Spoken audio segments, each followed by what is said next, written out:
We're real excited today to have two visitors from the NPS Society, Allison Blue and Mark Dant, who have come to have some conversations about how we can continue our partnership with the NPS Society, how we can work to make the diagnoses quicker and easier for families. And then we asked Mark to share his story in his work with the Ryan Foundation and with the NPS Society for how nonprofit family groups can really get involved in development of therapies and in moving things forward. I've looked at his slides; they look really exciting, and so help me welcome Mr. Mark Dant.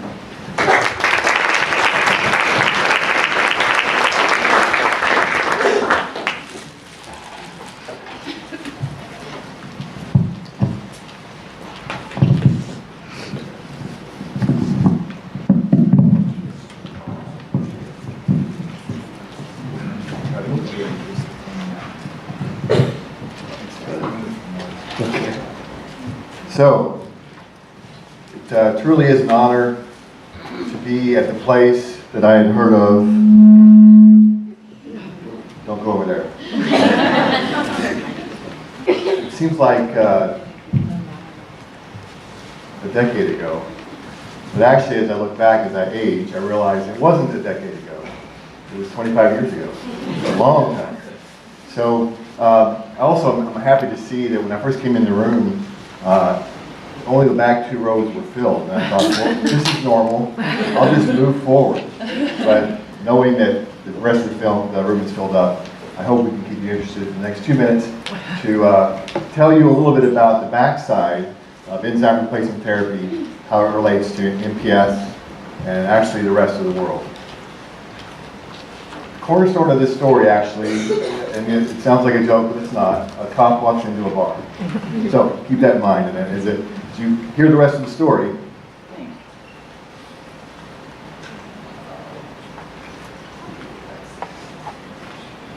talk amongst yourselves.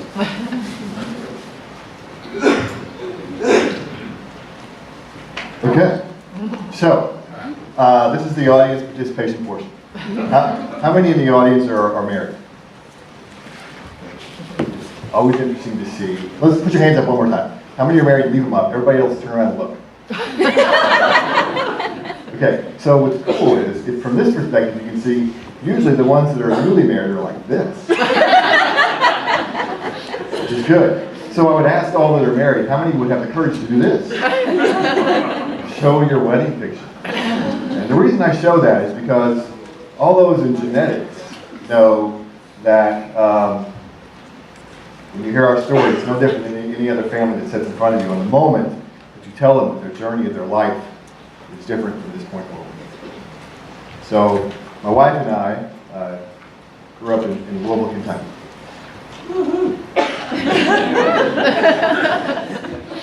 And I hate to do this, but I have to. She loves Louisville. So my wife was born and raised there, but my dad was a military guy. So I moved around 6 homes by the time I was in 4th grade. By 6th grade, at the end of the summer, Dad got out of that military, and we settled in Louisville, Kentucky. So in high school, I met my high school sweetheart, and as you can tell, we were married at age 14. Not. After high school, I went into the military for a while, in college, and my wife went to the University of Louisville. But we had our plans. I got out of the military, went to Dallas, and started my career working as a police officer. And I knew that once Jean got through college, we'd get married and move to Dallas and live happily ever after. The reality was that changed. We decided we're going to get married a few years early. So Jean transferred from the University of Louisville to North Texas the week we got married, which she was 21, and I was 22, and life was good. If you remember your marriage, those of you who proudly raised your hand will, you remember the moments of the reception, right? What happens at a reception? At a reception, there are always the toasts, and at the toasts are always the same. It wasn't at your wedding, but I guarantee the toast was very similar. Father of the bride, best man, many others, raise their glass and they all say the same thing. To hope, to the future, may your dreams come true. Sound familiar? This young couple, the same exact thing happened. 2 days after we got married, I didn't go vacation time because I was the new guy. So we got in the car, loaded all the wedding gifts, and drove from Louisville to Dallas. We stopped in Memphis because it's a long drive. And those who know geography know it's about six hours. So. And my wife kissed her parents goodbye on the porch. She started to cry. And her parents cried because they'd never been separated before. She got in the car, and I understood that she'd be crying. That's okay. But the bad news is she cried all the way from Louisville to Memphis. The next day, I thought we had to do something different. We have to shake her out of the past and let's keep looking forward to the future. Remember, tomorrow, the future, the dreams. So I started talking about, let's plan out what's going to happen. So we did what most young married couples do. We made a plan. I'm going to keep working hard. She's going to finish college. She'll get a job in an industry somewhere, IT. After that, we'll buy a house. I'll get promoted, we'll get a dog, we'll have kids. We'll talk about specifically how many kids we were going to have. I wanted 5. I came from a good family. Jean wanted 3. So we had our first compromise. We decided we would have 3. Thank you. So the plan was all set. I got promoted. Jean finished college. She got a job with American Airlines, working in the software side. And we moved forward. We bought a house. Got a dog named Bonnie. And on April 13th, Ryan Christopher Dant, the first of what might have been 5, but was probably going to be 3, was born. 8 pounds, 13 ounces, healthy, wonderful. We stayed in the house. We saved our money because we were going to buy a new house and we had more children. Everything went well. Ryan started growing. He was right on target. Everything was perfect. By the age of 3, we thought, well, Ryan needs to learn to be a big brother. Let's put him into a kind of a structured daycare. So he went to the daycare. We liked what it was going to be about, and they said we have to get another physical. So we went back to see his pediatrician, Dr. William Coco. I didn't go because I was focused on my job. I actually got promoted again. I was now a lieutenant, had my own shift. Things were going well. Jean took Ryan to Dr. Coco. Dr. Coco examined him and said, I think you need to see a geneticist. Now those in the room were talking to Tim about a picture on these 3 pictures. I didn't notice until yesterday. And that's how long we've had this picture. That if you look at Ryan's hands, they're a little bit different. Knowing what I know now with the National MPS Society, my journey in the last 25 years, I know that Ryan's hands in that photograph are a little bit different. Because his dad, his mom had no idea, but Dr. Coco, a pediatrician, said Ryan needs to go to a geneticist. Before Jean left his office, he turned around and made an appointment with Dr. Lou Weber, Dallas Children's, a geneticist. The appointment came. I didn't go because there's nothing wrong with Ryan. He can play baseball. He loves to play tackle. He throws left-handed, which is an advantage when he gets to be a pitcher. All things are going to be well. So I didn't go. Jean went, and she came back and said, Dr. Weber says Ryan has some kind of disease. I said, no, he doesn't, because you can throw a ball over him, and you can hit a ball, and he doesn't, and you can look at it and tell there's nothing wrong with Ryan.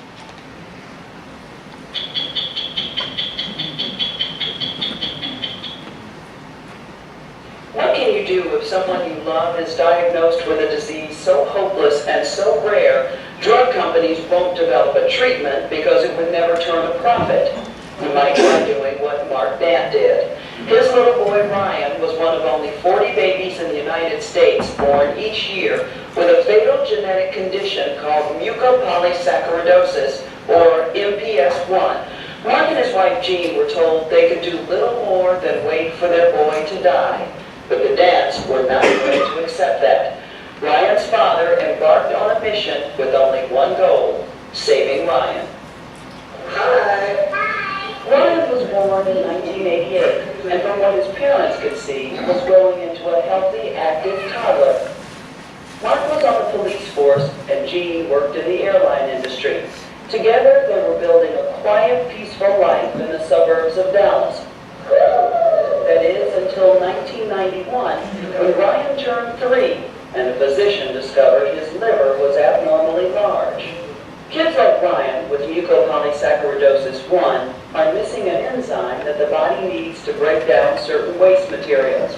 Over time, the buildup damages organs like the heart, stiffens the joints, affects breathing, and stunts growth.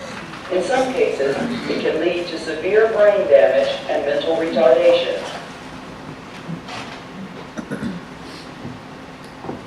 When we walked into the room, I actually went with Jean on the follow-up appointment because Dr. Weber took a urine, which meant nothing to me. And so when we got into the examination room, Ryan was, he and I did what we always would do. We found a way to play baseball. Took an examination glove and blew it up, threw stitches on it, and I would throw in the glove at that, and he'd hit it. Everything was great. The door opened, Dr. Weber and his assistant walked in. What was going to be a 5-minute meeting where I was going to be told that there's nothing wrong with Ryan, you should keep an eye on him because there could be. But after the assistant walked in, another physician walked in. A genetic counselor walked in. A family counselor walked in. And now with all these people in the room, Ryan turned around and I can visualize at this very moment, sitting on Jean's lap, turned around and faced her, put his head on her shoulder. We were all a bit nervous. It wasn't making sense. Dr. Weber began to speak. Ryan has mucopolysaccharidosis, type 1. His lifespan will be shortened. Most kids with Hurler syndrome die by the time they're 10. With Hurler-Shea, maybe 15. There's no research, there's a therapy for bone marrow transplant, but the odds of him making it through are very minimal. Frankly, he'll have stiffened joints. His liver and spleen will double in size. He maybe have mental retardation, he may be blind and deaf. The reality of it is, Ryan will pass away by the end of the decade. Then the genetic counselor spoke, and the family counselor, and said, any other children you have will have a 1 in 4 chance of having Ryan's surgery. At that moment, I remembered hopes and dreams. And so I started peppering Dr. Weber with questions about tomorrow. About, okay, who's doing research? Someone's doing research. The answer was none. What company is going to invest, because that's what happens in cancer, surely that it can happen in a really rare disease. And he said there aren't any. And so after a while, Dr. Weber became very firm, and I had great immense respect for Dr. Weber, because he had the ability to tell us news we didn't want to hear. And he did it factually, and he left me with information. And he said, Mr. Dant, you have to understand something. Your son has an illness that is so rare, companies won't invest. There's no way to turn a profit. Scientists, although they work on it, there really is no hope. The reality of it is we have to tell parents of children like Ryan, you have to prepare for your future, because it's not what you thought it would be. They left the room, we walked out. Like Rick said, you got to have some follow-up tests. And I remember standing outside the room. I was in full uniform because I was going back to work, which was so important to me at that moment. Was being promoted. I was going to move up the chain and help our family financially. And I remember having people looking at Jean and I, staring at me, and the cops, like Ryan used to call it, my costume. We're used to having people staring at him at the costume, but I realized they were staring at me because I was standing there crying. Everything we had hoped for was gone. I remember nothing else until Jean startled me as we sat in the car, in the parking garage, and she said, what are we doing? So I was a dad. What am I going to do? The reality of it is I had no answer. So we went home, closed the door, and we waited. Week after week, month after month, I can remember not going to bed, walking by Ryan's room, listening to him sleep, and listening to him snore, which, the more I read, I realized that's a sign And I would sleep on the floor next to Ryan's bed. Oftentimes, if I went to bed, I'd wake in the middle of the night and find Gene gone, sleeping on the floor next to Ryan's bed. What we realized is we were waiting. We were waiting for the inevitable to occur. Ryan would leave us, and we were watching. His hands became stiff. He was no longer able to put his t-shirt on over his head without help. These were signs of the future. Until one time, we finally realized we have to do something. So we got up, I started reading. I read everything I could. Now, this was before the internet, believe it or not, for those of you that are quite a bit younger. There was a time before the internet. So everything I read, I went to the Dallas Library. I read everything that was published on NPS. A lot of it was written by a research scientist named Elizabeth Neufeld, an amazing physician and scientist named Dr. Joe Munzer. But it all said the same thing that Dr. Waverly said. But there had to be something. So I read more. I also read a book about how to do fundraising. So we started the Ryan Foundation. I worked for the IRS to get a nonprofit status. And we started with a really huge fundraiser called a bake sale. $342 was our net. I actually remember putting the change and the dollar bills into the cigar box that I used the night Ryan was born and handed the cigars out to my friends at the station. But it was hope. What brought me hope, frankly, was for the first time in my life, and I swear this is a true story, I saw cops in full uniform paying for donuts. It got better. We had fishing tournaments. We had raffles. We had golf tournaments. We had auctions. And a boxing tournament. All this money needed to go somewhere. But I had no idea where it would go. But I knew by standing up and helping, doing something for Ryan's tomorrow, that perhaps we could make a difference. We also got some media coverage. All about the little boy who needed help. Meanwhile, Ryan's health continued to decline.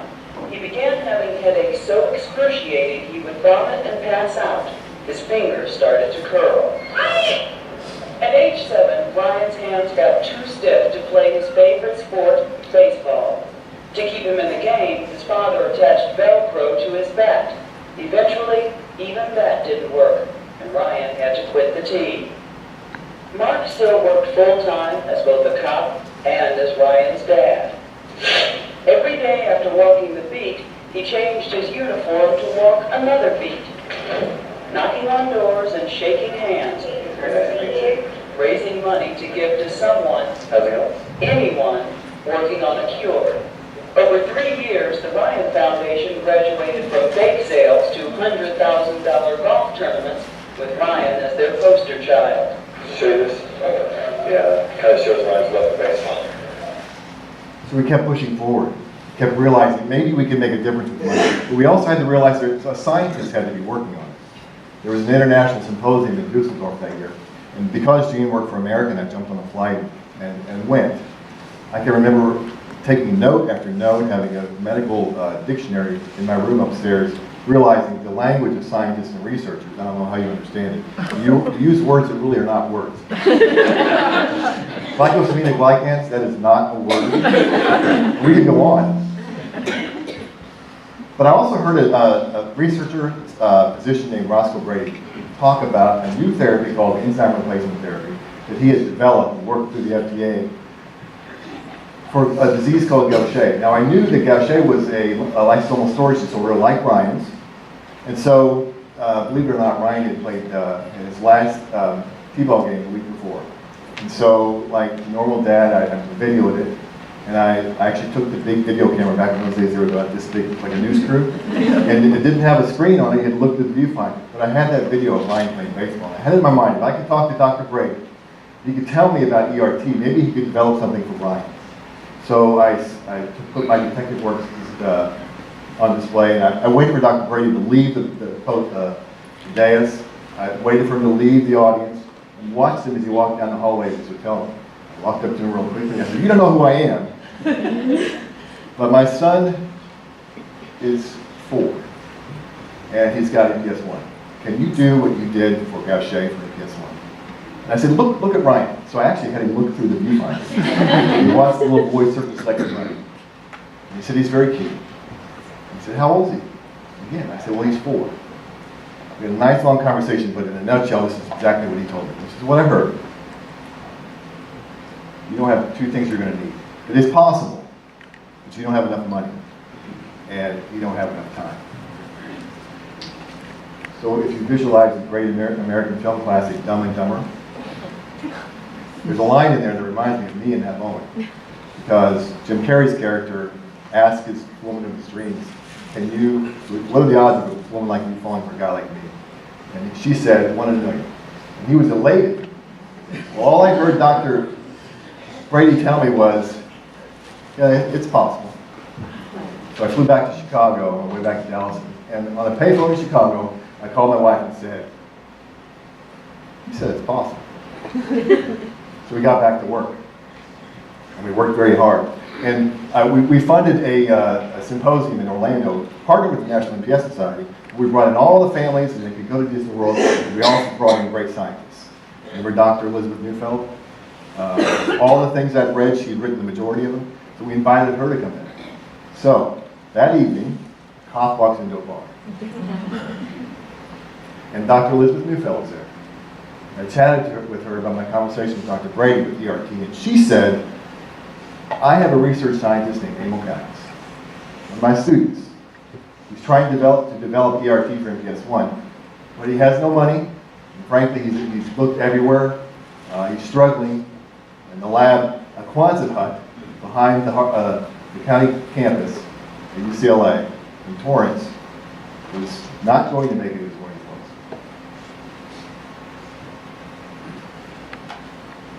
was. The fight was on. Ryan's baseball career was over. His last soccer game, he collapsed because he had a hernia. He didn't know about it. He never played sports again.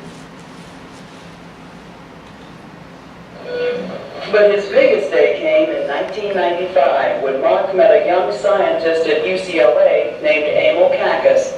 Dr. Katz was one of the few researchers in the world studying MPS-1, and his meeting with Mark Dant couldn't have come at a better time. We were almost ready to shut down.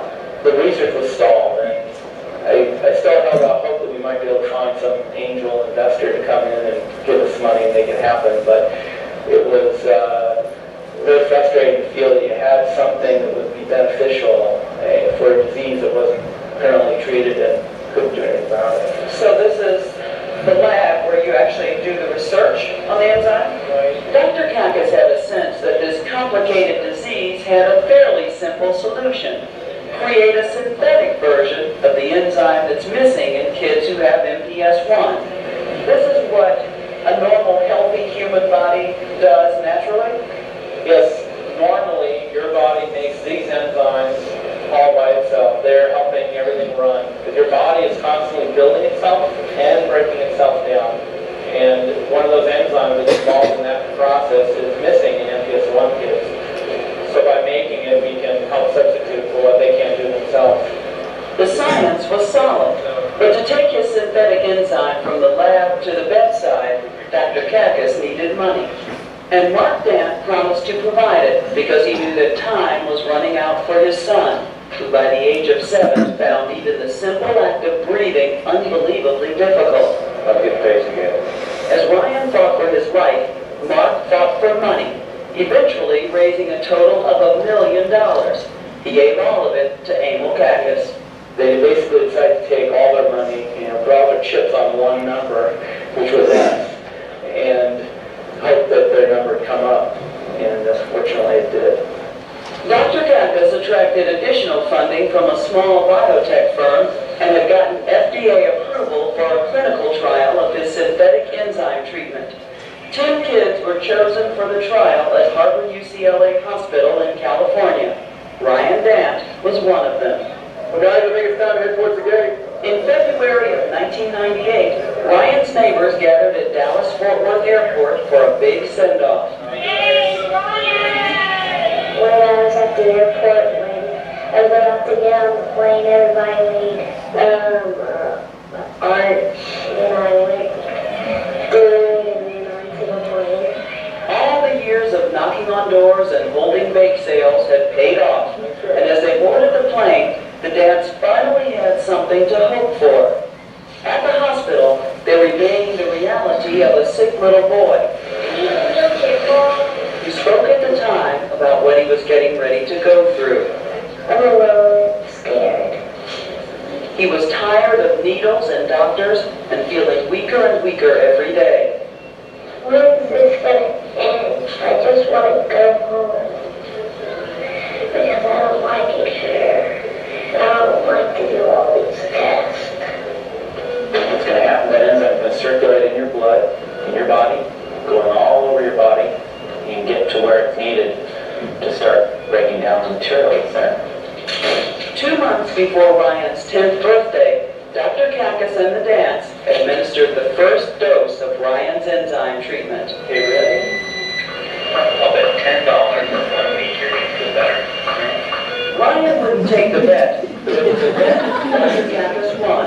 And he wasn't the only one. Week by week, drip by drip, Ryan's life improved. There you go. 1, 2. Yay! And here he is today, at age 13, back in the game, a day his parents thought they might never see. That was a pretty good hit. Thanks. Before you started getting your treatment, did you hit like that? No, What were you like before? I've been hit from all the way. I couldn't actually run that fast. So you didn't have much energy. I couldn't bend my arms back. I used to have headaches, your father told me. Terrible. How bad were they? Really bad. As bad as you can think. But the emotional pain often was worse. I was just getting scared coming up to that 10 years. So you actually knew there was a possibility before that you might die when you were 10? Yeah. And you thought about that? You worried about it?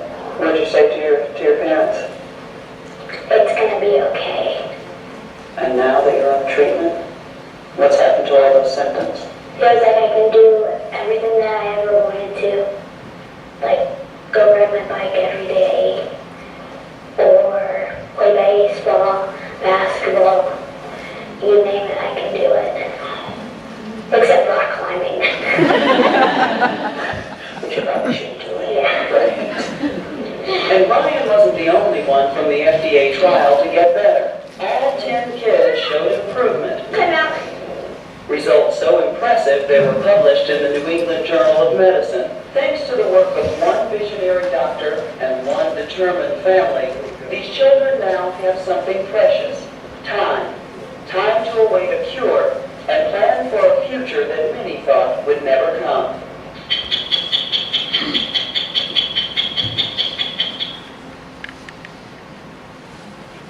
So a young research scientist did change the world. And if you think about what happened since enzyme replacement came for MPS 1, we now have enzyme replacement for MPS 2, MPS 4, MPS 6, Fabry, Pompe, and there are others. There are still others in the pipeline. One researcher with a dedicated staff who knew they were affecting the lives of families made the difference. Ryan's story and Emil's story was picked up by Reader's Digest in the U.S. And who knew it was printed in so many languages? But they sent us a copy of many of the magazines that was posted. Emil actually is his family is from Greece. And his mom called him one day and said, "Your aunt just called me and wanted to know what you're up to because she read a story about you in Reader's Digest in Greece." Ryan's life has not been perfect. I think we all know enzyme replacement therapy is not a cure. He's had 14 surgeries over his life, but the bottom line is he still fights. Each Sunday afternoon in his dorm room at the University of Louisville, he battles to pass, and he has an IV infusion. Ryan did stay in the game. He didn't get to play after about junior high, but the coach on the football team and the coach on the baseball team put him on there to help keep stats. If you look at the stats in 2006, the Hebron High School Hawks in Texas won the 4A state championship. Number 85 was on the team. Emil came to Ryan's graduation, a moment that none of us thought would ever occur, because we were told tomorrow was gone. What we really learned was you have to work to earn tomorrow, and that's what happened. After high school, during high school, we started to realize Ryan did have cognitive decline. He could read all day long. He couldn't remember the third paragraph by the time he was on the fifth paragraph. School was impossible for him, but he stayed and he wanted to go. He always wanted to go to the University of Louisville. So he thought if he could get on the equipment staff, that might help. So he kept pestering the equipment director at SMU. They put him on as a paid person. He didn't go to SMU, but he worked full-time at $9.20 an hour. The problem with that was, as many of you know, when CAPS came in, well, before Obamacare, Ryan capped out after about 4 years because of the high cost of ERT. He was on Medicaid. Ryan earned too much, working 30 hours a week on Medicaid. So we had this idea, why don't we have someone write a bill that would affect those on Medicaid that could perform and contribute to society. And so on a 5x7 index card, I went to my congressman's office in DC and filled out the idea. He picked up the idea, got a Democrat and Republican co-sponsor, and the Ryan Dant Healthcare Opportunity Act before. The bill was co-sponsored by nearly 60 in the House. And if you look closely on page 1085 of the House version of the Affordable Care Act, you'll see the Ryan Dant Healthcare Opportunity Act. All of our vacation for 4 years went to pushing the act forward, but it actually is possible if you just don't give up and you try. Brings me back to one important statement from 60 Minutes. He said, these children now have something precious, which is time. Time to await a cure and plan for a future that many thought would never come. But it's not just about MPS I. As you know in your research, it's about all lysosomal disease and all those 7,000 rare diseases that most people will never hear of. Cognitive decline in Ryan, what did that mean? So we kept funding through the Ryan Foundation, the canine study, to try to find that intrathecal would work in MPS and other diseases. Patty Dixon at UCLA, who took over for Engel's lab, found that it did work. The canine published the article. A few years later, the Ryan Foundation funded an intrathecal trial that's still going on. They posted some data. Their data from the current trial that's on the extension shows that they plateau. Ryan, who couldn't qualify for that trial because of his severe spinal stenosis, we did off-label in Dallas, and 4 years ago he started. His IQ actually went up the first year, leveled off. His vocabulary learning scores went up almost 110% the first year, and then leveled off. He got back in college. He qualified for a full scholarship at the University of Louisville, and that's where he is today. This article came out this week. It's actually Ryan's data in the American Journal of Medical Genetics. You look for it. It shows one patient's story on intrathecal for MPS I. I think that was good that my dad made a foundation to raise money and help other kids to get medicine. You have two feelings. You either have courage, you can get through it, or you take the other route that says, this is too much, I'm really giving up. You can go either way. And it just seemed to us, we would take the route where we say, no, we're not going to give up. We're just going to keep working because we do that better than giving up.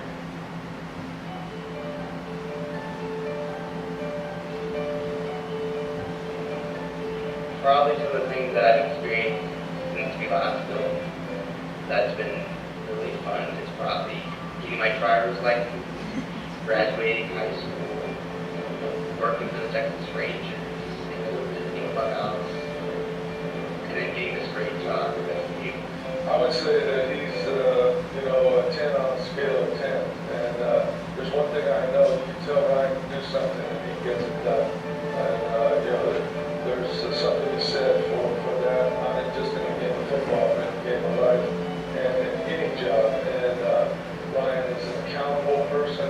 He's got a smile on his face when you ask him to do something, and he wants to get it done for you. That's how I try to live. Like, I don't want to tell too many people, because I don't want to be treated differently. But when it's time to talk to people about it, I don't talk about it. I just kind of keep that tiny little secret to myself. Because I don't want to be treated differently anymore. I'm a person. When we started more than 15 years ago, I met Ryan and met Mark. No idea where we're going to go. I had hoped what preventing her from finding. I did not know where we would go. Just being able to see how far we've come this past 10 years is amazing. It's not a day goes by that I wonder what life could have been like without this medicine, what my parents' lives could have been like without this medicine, what more people around the world's life could be without this medicine. It's just really amazing and remarkable to be able to see all these parents from different countries sending messages on Facebook saying thank you for all the stuff you did when you were young, because without you and everyone else that was part of that trial, we wouldn't be here today.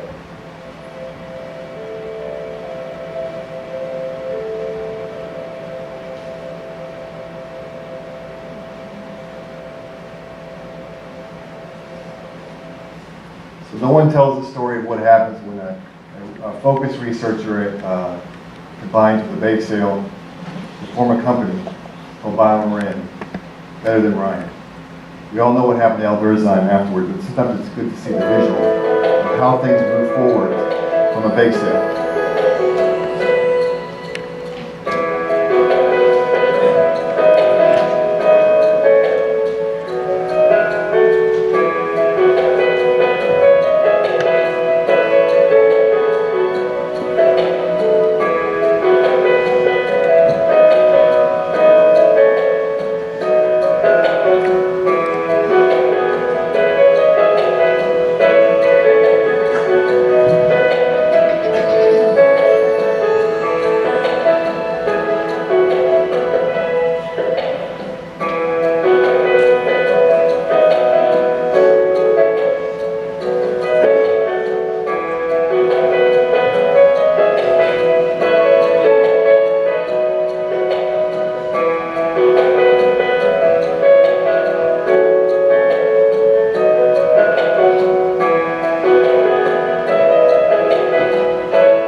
Thank you for listening to the story of Emil and Ryan and how things changed the world.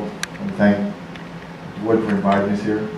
And I also want to ask Allison to come forward to talk just for a few minutes about the National MPS Society and our role in helping families find a better tomorrow while they wait on the research. A lot of it is done here at Greenwood. Our mission is very pure and simple. This is cure, support, and advocate for MPS and ML.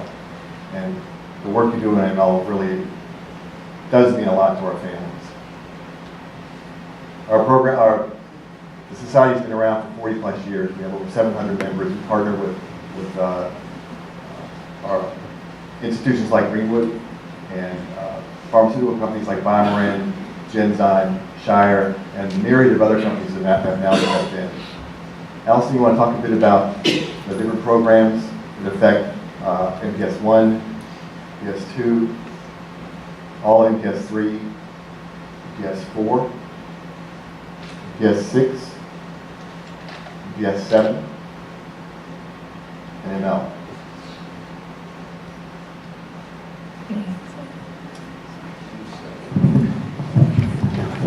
Just have this.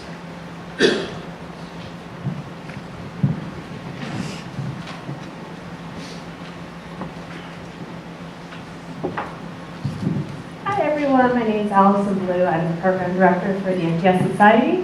What that means is that I am the first point and most points of contact for all of our families. So if you suspect a diagnosis, if you've just received your diagnosis, also the journey when somebody passes away, everything in between, the family speaking with me. So with this position, what I do is I administer all of the different programs, all the family programs that we have, which are available to every single U.S. member. We actually have a pretty excellent variety of programs.